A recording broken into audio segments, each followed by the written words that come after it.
So here is the cockpit with just the spray hood and the bimini up. We have a portable solar panel here that runs inside to a charge controller. There's a compass with a compass light. The controls for the inboard are down here. You have a temperature gauge, hours, a petcock which runs underneath this locker. There's life jackets, a fuel tank, fuel pump,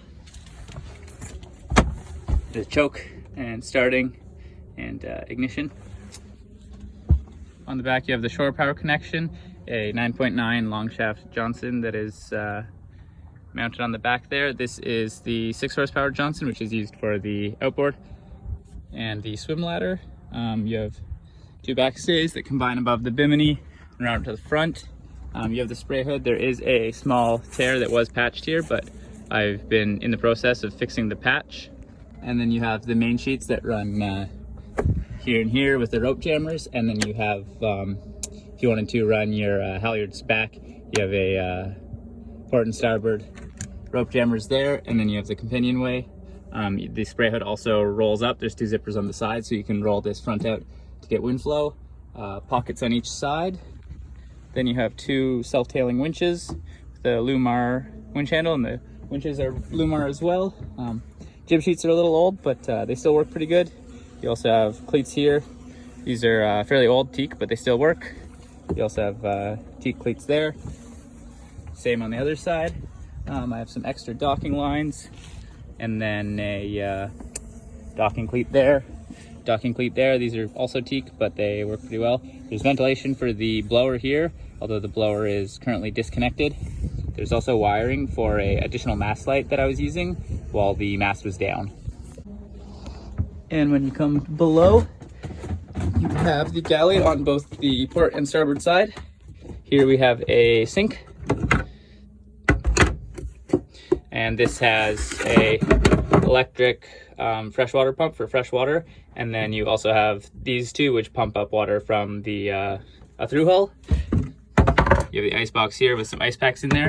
It's currently empty. You have storage for plates and stuff back there, more back there. There's some additional space there. We've got a handheld VHF, hardwired VHF, old depth sounder, works pretty good. Radio, the radio works. Tape player doesn't.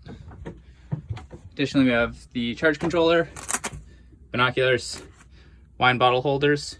Then underneath here, we have, that is the stove on top of the older propane stove. I've just been using the smaller one. That is gimbaled also. Underneath here, we have additional storage, quite large, probably about 1.5 feet.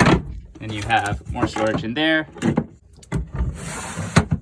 More storage, more storage. Additionally, you have further storage here. This goes back quite far under all those other storage lockers. And then you have the through hull and garbage. And then the engine is under here.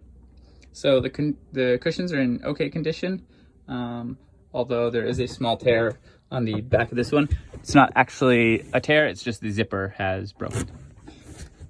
All right, and then these all pull down Velcro to storage. There's a battery charger in there, charts in there, some tools in here, tools up here. This is where I've been storing all my books, but it's quite large storage space there as well. This is where the shore power comes through, so you can plug in anything you want. And then I also have, this runs off the battery and it's an inverter, so that's what I run some of my electronics off, charge my phone, etc., etc. And all the wiring runs back through here. This is the fuse panels. This is the battery monitor. As you can see, both are doing okay, even though they haven't been charged or used in about a week or 2. And then you have 2 fuse panels. All right, so under the cushions, you also have access to storage and access to the same storage as well. I've got a bunch of extra plumbing. I was doing some plumbing work. This is also where the lines run for both the head to the holding tank, as well as the fresh water for the sink.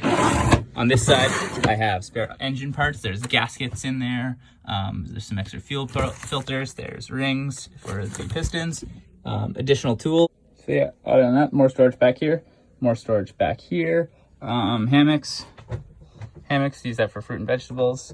Curtains, they do open, let some light in. And then there's additional windows there as well. This table swivels, so you can see it there. And it swings out, a little hard to do with one hand, but it swings out. This also lifts up, the legs pop out, and it can fit in those holes in the cockpit. Okay, so in the V-berth, this is the V-berth, pretty large, fits 2 people. You have your anchor locker back there, which runs up through a hole in the top. You have some lights up here with some hangers. There's a little shelf there. Storage, large storage here. Under there as well. Try and get a better video of that. Storage there, fire extinguisher, light, more storage. Underneath the V-berth, there's storage back there. Underneath the V-berth, you have sails. There's more sails there. There's also the rest of the bimini and I believe it's a 60-gallon plastic water tank. I drained that out and cleaned it at the beginning of this year. All right, and when you close the door to the V-berth, you also have the bathroom. So you have a slide-out sink here, which is connected to a seacock, which just pumps up water from the lake or the ocean. I don't use this often. There's also a connection to run fresh water from the water tank. I also don't use this very often, but this is the new Jabsco toilet. It runs to I believe it's a 40-gallon holding tank in the starboard side locker, but I replaced this one because the seals on the old one were going, so this one is new in about June 22. All right, and underneath the fuse panels, these slide out to reveal the engine. This one also slides out. And there you have the Albin 022 gas inboard.